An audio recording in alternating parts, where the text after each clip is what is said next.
I'm asking it to teach me things that I don't know, or help me solve problems that I otherwise wouldn't be able to solve reasonably. 老細，你估下你每個月有幾多個 booking 係客人冇出現、冇通知就咁白白 no show？你空出嚟嘅時間、準備好嘅人手就咁樣嘥晒，呢啲唔係意外，係一個可以用科技阻塞嘅漏洞。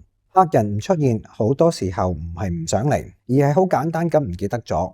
傳統打電話 confirm， 佢哋可能唔聽陌生人嘅電話。send email 打開率得20%，隨時入埋垃圾桶度添。你嘅提醒根本去唔到佢嘅眼前。個責任其實喺你度。解決方案好簡單，設定一個 WhatsApp 自動化提醒系統。客人一 book， 系統即時確認，佢安心，你都有記錄。提前24小時同2小時，自動 send 多個提醒，等成件事留喺佢 WhatsApp 最高嗰度，一打開 WhatsApp 就睇到。關鍵係90% 嘅 WhatsApp 信息在5分鐘內一定會打開，即係你提醒佢，幾乎100% 啲人會睇到，唔會沉喺大海入邊。算盤數，減少 no show 即係增加你嘅收入。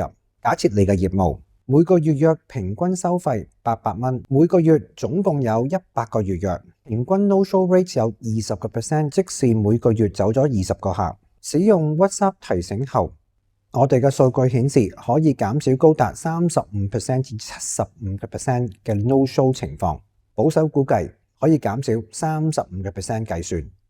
每個月可以攞返20個乘35%等於7個，每個月新增收入7個乘800等於5600蚊，每年新增收入5600乘12等於67000元。係俾你睇，你投資嘅一個自動化系統，但收回嚟係實實在在幾乎純利額外生意。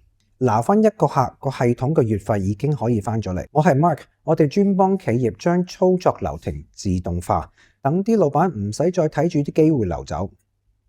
想知道點樣具體設定？第一，下面留言 yes， 我免費 send 個自動化流程 sample 俾你，你可以攞去直接同你條 internal team 傾下，或者想傾深入啲，直接撳下邊條 link book 個時間傾兩句，我親自同你 share 啲你行業嘅成功例子。